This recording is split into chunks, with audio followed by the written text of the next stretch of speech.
Most of the time, men don't fail in marriage because they don't care. Most of the time, men who are really working on their marriage, who are struggling to try to bring their marriage back into health again or to heal some breaches of trust in the marriage, they fail because they've been trying to do the work in isolation. And trying to do the work in isolation in a world that has told men that focusing on the skills to be relational and asking for help are considered weak, right? And so what I've noticed in our program and what we've talked about before is that one of the biggest cited reasons that men will share that they have felt successful in transforming their relationships and also just leveling up their entire lives in general is that they're in community among other men who are going through similar things. Being in a supportive community, right? Going through similar experiences, to be able to be witnessed without judgment, to be able to speak honestly. They mention that a lot, the ability to share honestly in a non-judgmental space. And we realize that it's kind of the secret sauce, community in general in marriage work, but especially for men, because men really just have fewer outlets to share vulnerably about what's really going on emotionally, internally. And so today, Burr and I really wanted to, and he graciously agreed to join me today to share with you guys why we think that men's groups are so powerful. Like I said, I'm not a guy, so I can't speak with any experiential wisdom or knowledge about what it is like to be a man in this world. So Burr is a fantastic leadership coach, and he is a relationship coach as well. He helps men find clarity and purpose and strength in all of the areas that matter the most, especially in relationships. He's really passionate about helping men lead themselves and their families into relational health with honesty and courage and with heart. And so I'm really glad to have you, Burr, with me today to share why men's groups are the best kept secret, really, when it comes to transforming marriages. Welcome, and tell us a little bit, for those of us listening that don't know you, tell us a little bit about you and what brings you here. Thanks, Monika. What a nice introduction. Yeah, again, I was raised by a Vietnam veteran, a Marine, 2 tours, and I was raised to believe that the only emotion that really any man should allow himself to feel is anger, and that's because it can be used as fuel to push harder, to work harder. And so I brought that into my marriage, and it wasn't serving me. I've been married 24 years. I'm a father of 5. And like everybody here, my marriage is a work in progress. And a lot of the perceptions I had about emotion and about what it was supposed to look like as a man in marriage was absolutely getting me results that were unacceptable and was all heading to a very dark place. And really 15 years ago, I was 50 pounds overweight. I was drinking 7 nights a week. I was sleeping 3 or 4 hours a night. I wasn't the husband I wanted to be. I wasn't the father I wanted to be. And my wife came to me in love to say, I want more than this. You are in perpetual survival mode and it breaks my heart, but I want us to experience joy. I want us to thrive, and you seem okay with just treading water. And I think that I deserve more, and I think our kids deserve more. And I wish I could tell you, Monika, and everybody on here that I reacted, really well and received it in the spirit that it was intended. That would not be the truth. The truth is that I got really upset. My ego, was really preventing me from hearing my wife's heart for me and where she was coming to me at.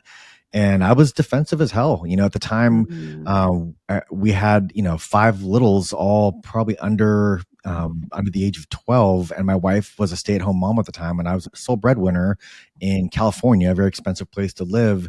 And I felt really challenged. I felt really unseen and unheard and disrespected, frankly, and really felt like, really? Like, what do you think I'm doing this for? I'm not working this hard and killing myself for my ego or my bank account. It's so that you can stay home and our kids can be raised by you and not strangers. And ultimately, thankfully, I was able to step back from all of that and recognize that my wife was speaking truth to me, and it was coming from a place of love. And ultimately, along this journey of just going to work on myself to become a better version of myself, I did learn to deal with and process my emotions, that they are not weakness and that they are cues into what's going on in my internal world. And I've created a better ability to connect to that and to leverage those cues so that I can make better decisions and be more connected to what's really going on with me instead of stuffing emotion down. So my That's personal amazing. journey that's again ongoing, and in my coaching work, I hear a lot of and feel a lot of the same mentalities and same hurts from my one-on-one coaching clients. And you and I've talked, numerous times about creating a men's group. It's something that I think has been tried here before and done in the past successfully. And there just hasn't been the right person to pick up that torch and carry it. And so Mm-hmm. I was super honored that you thought of me for this, because I really do believe in the work and I believe in the power of community, and we as men to come together and just be able to talk about what's going on, and how we can, with intention, start living in alignment with our values. And I think more than anything, that's what was probably killing me, and what really tears people down a lot is that lack of integrity. When you're not living the life that you should be, you're not making the kinds of choices that you should. And whether you're numbing yourself out with, booze or other things that many of us do, Yeah. ultimately, like, we've got to get to a place. We don't have to. I mean, it's an opportunity for us to get real with ourselves. And I think doing that in community is really a powerful way to do that. Absolutely. I'm curious because, first of all, thank you for sharing that. That's Yeah. amazing. It's Yeah. really hard to do that, to go from a place of feeling disrespected and criticized, and maybe, a lot of feelings get kicked up. You yourself weren't happy with, you probably were coming from a place of pain too. And if you had been taught that you couldn't express anything except anger, you were probably just trying to deal with everything by yourself. And then self-medicating is sometimes the best way forward if you don't know any other way, right? So it's amazing that you did take that as an opportunity. I'm curious how you were able to bridge the gap. Did you have community, or did you have to kind of struggle through without it? And that's why it's so important to support men doing it now. Yeah, I started alone, and I started journaling. Frankly, that was probably step one, where I started just recognizing that there was some truth there that I couldn't ignore. And I started journaling, and then realized that I had seen a therapist, a decade prior, and that maybe that was a good next step. And that really led me to thinking more intentionally about my male relationships. Because again, even my closest friends, we just didn't talk about this stuff. And so kind of organically, I started picking up the phone and connecting with friends that were, my lifelong friends, people that I showed up on their doorstep, with nothing, would bring me in, it would take me in, and that I would do the same for. And I just let those relationships get stale for probably a decade after college. I got married and had kids and got a job and was just so focused. And I think we were all in that same place, and here I am, 34, 35 years old, going, holy crap, like I'm all of a sudden grown up and I'm alone and my wife is unhappy. And like, what just happened? I felt like I almost lost a decade of my life just head down on trying to live the American dream and kind of step into these clothes that didn't fit at the time. And so I kind of organically kind of reconnected that and started being more intentional about who I was spending time with. And not that I was spending time with bad people, but I think I just kept things really surface and I wasn't getting real with people. And that's another theme I hear from a lot of men I coach, is they don't talk to people about their marriages. They don't talk to their closest friends. They don't talk to their family. They don't talk about their fears and worries. And the reality is, a lot of it's connected to our identities, that I am supposed to be the protector and the provider, period. Like that is foundational. And if I fail in any of those ways, then I am a failure. That is me. I am now a failure because I couldn't provide financially. I couldn't protect physically, whatever those things were. And That's a lot of I was, pressure. oh my gosh. And it's just, whether that's coming from your Marine father or society or, whatever your culture, it's a part of manhood for a lot of us. And again, I don't think it's necessary. Like, I think it's all bravado and BS, to be frank. I really think that those are opportunities for us to learn when we fall down. And the reality is that we all do. We all fall down. We all have things, circumstances happen to us. One of my clients, a tornado hit his house and it exposed a lot of areas in his life and in his family that were very challenging. And I think, I mean, what a great example of, like, your identity got rocked because a tornado hit. I mean, Wow. this was someone who I respect and who has been showing up, and yet all of a sudden he's failing because of a There tornado. were cracks. Yeah, right. Maybe that got Exactly. exposed. Absolutely. You've just touched on so many of the reasons why I think that I've noticed that groups have been so powerful, and from the feedback that I've gotten and from what I've actually witnessed inside the groups. When we really look at like, well, why is it so powerful? How does it work? Why does it matter? There's actually 7 things that we've been able to identify. And it's funny because you were saying, with a military father and the messages that you got, I think we do talk a lot in the culture about strong men, but I think what we've learned is that strength without any kind of connection is armor. And it isn't something that is going to sustain you for the long term, right? Like armor, it doesn't allow you to get close to people. You can't really fully be known. And it keeps people out. It keeps you protected, but you're alone, right? And so the idea is connection is the biggest factor in health, in life in general. Our physical health is connected to having good relationships. Longevity is connected to having healthy relationships. So we do, I think, men a great disservice when we tell them that by talking about their feelings or by sharing or making requests or being in touch with themselves, that that's somehow weakness. It hurts my heart to hear that, and I hear that a lot. So, but I think one of the most powerful things that happens in men's group, and tell me if you think this is true in the work that you've done individually with men as well, is that men finally have a place where they can drop that armor. It's a safe space for authentic connection, right? Many men have never had a consistent space to be honest without that fear of judgment, without also the pressure to have to fix, right? It's a space where you can come and just lay it all out, pull back the curtain and be like, here's where I'm at, and I don't have the answers and I don't have to have the answers.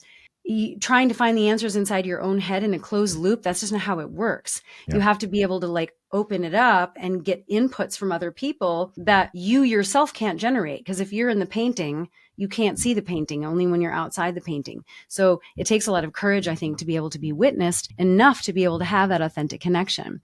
But I think, yeah, like you were saying, it's a danger area when men are told that they just have to repress their emotions. And then the only thing that really surfaces is irritability or shutdown or anger. And I talk to a lot of guys whose spouses, their wives are leaning out. They're not even wanting to come onto the call, or they're not wanting to do couples work because it's gotten to that point. Yeah. So I'm so glad that you took that call seriously from your wife. Yeah. Thank you. Yeah. And the unfortunate reality is that you don't get to selectively turn off certain emotions and leave others on. And if you work hard to shut down all emotion, or to shut down emotions that you perceive to be weakness and dangerous to you, you inadvertently shut down all of them. And so now you're not experiencing joy. Now you're walking around, really like a zombie, like a shell of yourself. And so thankfully, this is something that we can do something about. And that we are tribal beings. We really are meant to be in community, not in isolation. And I think a lot of our work world has, even now, like it's amazing that we're connected across this planet, possibly this world, and all these different geographies. And yet I'm alone in my office, you're alone in yours, and the people that are with us right now are alone in their ways. We can come together in community. And I think there's real power there in recognizing you're not alone, and we can grow stronger together. And I think one of the things I'm really looking forward to is this is something that we're going to define together, with the direction that we want to take this. And I think focusing on our visions for who we want to become, and really grasping on to living more intentionally and directing our time and energy and our minds in those ways, and recognizing that it's not failure when we stumble. It is an opportunity for us to dust ourselves off and pick ourselves back up, and to learn from our mistakes and to get better every day. Yeah, I like that, what you said. I don't even like to think of them as mistakes. It's more like we talk a lot about practice is controlled failure, right? It's like that's what practice is when you're practicing the piano or practicing basketball shots. Like you're going to miss. No one watches you practice and thinks you're failing.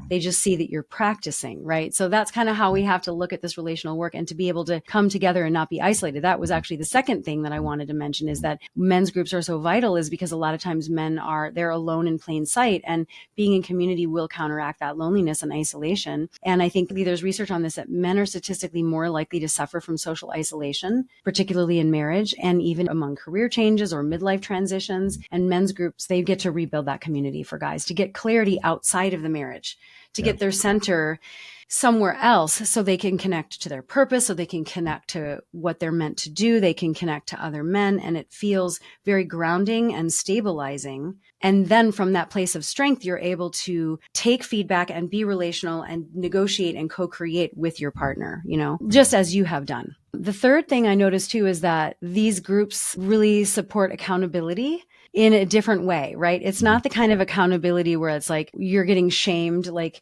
you're going to get yelled at if you don't do something, but it's more like the kind of accountability that calls you back to who you really are. It's accountability for growth. It's accountability to yourself and showing up honestly to be witnessed. To have the courage to be witnessed by other people is a way to show up for yourself because you're taking the risk to allow other people to support you. And so often the guys in our group, I mean, just even in Monday's group, were very emotional about the support that they received. This wasn't a men's group. This was men and women, but it was just so powerful for them to be able to like, I'm going to share this. And so many people get it. And I didn't know that many people understood even what I'm talking about. And it's like hearing people into speech, right? You actually hold space to listen, allows people to find even what it is that they're trying to communicate or what they're even feeling in the first place. Because if you've been conditioned, especially in the first 7 years of life, to not know how you're feeling or that your feelings are a burden and you should never burden anybody, you just would stuff it and you wouldn't even know that's how you're feeling, right? And that it sounds easy, but it's really not. Yeah. And so doing that with other guys is a lot easier, I think, for guys, at least from what I hear. Yeah. Yep. No, I believe that to be true. Absolutely. Also, when I talk about accountability and in this relational work, accountability is not just about like showing up for yourself, but accountability is how do you bring your vision into reality? If what you're experiencing is different than where you want to be, accountability is what bridges the gap. Yeah, absolutely. And when you are witnessed by other people are on the journey with you. So then when you meet up again next week and they're like, how did that go? Right. And you're like checking back with people who are witnessing you. That's a form of accountability too, but not in a top down way. No, in a way like that we're all on this journey together and we are there to support each other, knowing that some weeks you're going to make excellent progress and other weeks you're going to struggle. And that's okay too. Exactly. And I really do think that like the work that you do in the couples cure program, like, and it aligns so well with the work that I do in terms of like begin with that end in mind, like create a vision that you want to align behind, this vision of who you know you are capable of becoming as a person, as a man, and really make that real for yourself and really embody that vision. Let that come into you and then work backwards to, okay, where am I today? Right. And then how do I bridge this gap with intention on a daily, weekly, monthly basis to just keep moving forward and recognizing that the goal is progress, not perfection. Like you're not going to be perfect. It doesn't need to be this perfectly clean, linear trajectory up. It's going to look a little different than that. But the intention is you're learning along the way. And I think the community piece really makes that. I think it helps people keep going when they do get knocked down. I think there's a lot more energy there, a lot more support to recognize not accountability in some kind of harsh way, but accountability in that I'm in a community with other people and we are all working to become more of who we strive to be and to start living more in alignment with that vision. Yes, to lift each other up and to walk the same talk. And if you're in it together and you're all aligned by your own values, there's nothing more powerful than that. If what you're doing on a daily basis is guided by your values and guided by your vision, you're always winning. You're always winning, even if things are messy and even if you're having a hard day and things aren't perfect. And I like what you're saying about it's really normalizing progress and the process of opening up and self-awareness and emotional intelligence rather than it is about some kind of linear outside in goal, right? It's really inside out. It's a different form of accountability. Yep. Here's something beautiful too. I think that, growth in that way accelerates when men are witnessing other men walk through fear and walk through conflict. There's a certain aspect of modeling and mentorship that happens when you see somebody who's farther along on the journey that you're on. And there's somebody else that's saying, and maybe you see this in your work of like, well, if you've done it, I can see that this is possible. And you're teaching me. And I know that like just being around people who are living the reality that I strive for makes it possible. Even just by proximity, right? There's something up-leveling about who you surround yourself with. And groups have people from different levels.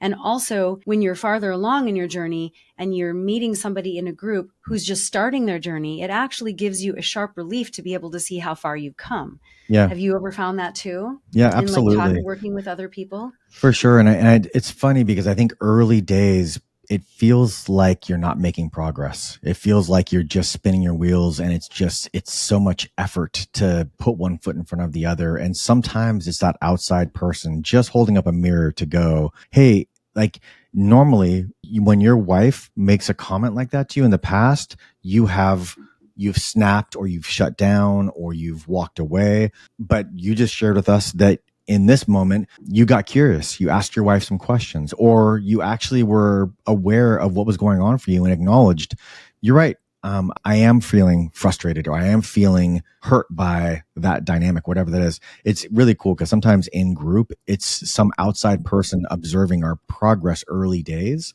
that helps us see, holy smokes, like I'm actually doing this thing. Like, I guess this is what it looks like. Because a lot of times we're comparing ourselves to this ideal state of perfection, and we continue to just look up to this state and recognize how far we are from it, instead of being able to really look back and see how far we've come, and to recognize even last week, I might have responded differently, but I didn't today. That's a win. And sometimes the community piece really does that. And to your point, once you are further along on that journey, to be the person that's looking back and being able to share that insight and that perspective, it really cements the learning for that person. And so there's so much power in group. There's so much energy. And again, I think there's really a tribal aspect to human beings where we're supposed to do this stuff together. Yes, that's how we're wired. But we're in such an individualistic world that we forget that sometimes, right? Yeah. Everybody's just trying to get through their day and check off the boxes and move through their tasks. Yeah. And what you're speaking to actually brings us to the sixth point. And I think this is what's really overlooked, is that connection itself regulates the body. This is true for everybody, not just men. But I think in this context, when men feel seen and supported, their nervous system stays calm. Mm-hmm. A lot of times the guys that we see, they are dysregulated because their primary attachment is now called into question. It's not secure anymore. Things are not feeling great. And so they're actually losing weight. They're not sleeping well. They have a lot of anxiety. They can't sleep well. And they don't feel like eating. And so there is an aspect of group work that provides nervous system co-regulation, right? Group connection has a physiological benefit. Just like our primary relationships can be co-regulating, in a group setting, we can be co-regulating. So the group can serve as a mirror, like you mentioned, in terms of modeling and mentorship, but also that held space to be witnessed co-regulates on a physiological level. And it feels maybe counterintuitive because it's like, well, how could that be? Especially if we're not even in the same room. But I see it all the time, even just in a Zoom room, like in a Zoom meeting, where you can see their body language is literally changing as they are feeling understood. Or as somebody else in the group is like, hey, maybe you didn't notice that, but you skipped that. Like, you did that way better than what you were describing 2 weeks ago. Or I can see the change in your energy, or I can see the way you're talking about it is much more empowered. That mirroring is regulating, and it's so healing, right? And then you bring that back into your marriage, and it turbocharges what you need. And it is incredibly draining, especially if you have a leaning out spouse and you're trying to magnetize her back in and you're in the midst of it, of the work. Even if you're doing the work together, it can feel really messy and very draining. And so the group is a way to like fill your cup back up again in terms of energy, right? It brings you energy outside of the relationship. And then finally, I think men's group are all about service and contribution. I mean, that's what you're doing when you're showing up and serving men. You're in service when you're leading men and you're coaching men. You're in service and contribution to a vision that you have and a purpose that you have, and why you're even in this line of work in the first place. Yeah, absolutely. Yeah. And again, having been where a lot of these men find themselves today, it really does feel like service. It really does feel like giving back and serving the person I once was. And it makes it all worth it. And who you're meant to be, and Totally. who you really are, right? Underneath the conditioning. Yep, absolutely. Well, I'm so excited because all this is to support the idea behind what we're going to be doing, which is to roll out a new men's group. And we've had a lot of alumni asking for it because, like you said at the beginning, we have had a men's group before and it's been a while, but people have asked over the years, when are you going to do a men's group again? When are you going to do a men's group again? And so I'm very thrilled that you have agreed to do that and that you are going to be starting this on November 5th, right? Do you want to say a little bit about the group? And then for those of you that are interested, if you want to do a group, this is an alternative because some of you have explored the full couples cure program, but it is a high ticket, comprehensive program that is a higher financial investment. And it's also a much heavier investment of time as well. It's very immersive. Whereas the men's group is something that people can join who are not even in the couples cure. You don't have to be a member. You can join and it's just a weekly group, but I'll let you say more about how you're going to run the group and how that's going to work and when. Totally.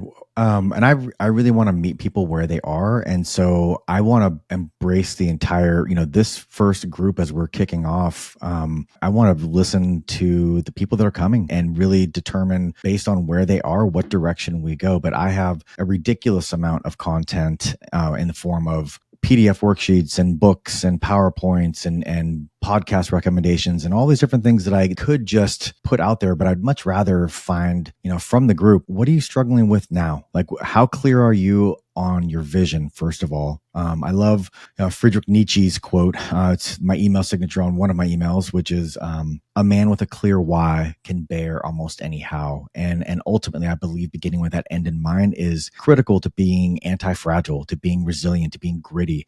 And so I think helping men connect with their vision, their values about who they are and what it is that gets them out of bed in the morning and why the world should care about that. And then again, as we talked about earlier, work back to, clarity around where you find yourself today. And instead of avoiding that ugly gap, to actually look at it and to be real with yourself, to say, okay, this is where I want to go. And this is where I've been. This is where I'm at today. Where do I want to go? And how do I want to start moving forward? And really letting go of some of those identity traps and some of those, toxic thinking loops that we can find ourselves in. I mean, that the data is quite varied because it's hard to measure how many thoughts a human has in a day, but I've heard everything between 60,000 and 90,000 thoughts a day, that about 80 to 85% of those thoughts in any given day are negative, and that about around 85, 90% of those are recursive and repetitive. So we've got a ton of thoughts entering our minds every day. Most of them are not positive, and these not positive thoughts are looping in our heads telling us, again, as men, that we are failing because we are not protecting, we are not providing, we're not living up to this ideal state of perfection where we were supposed to be.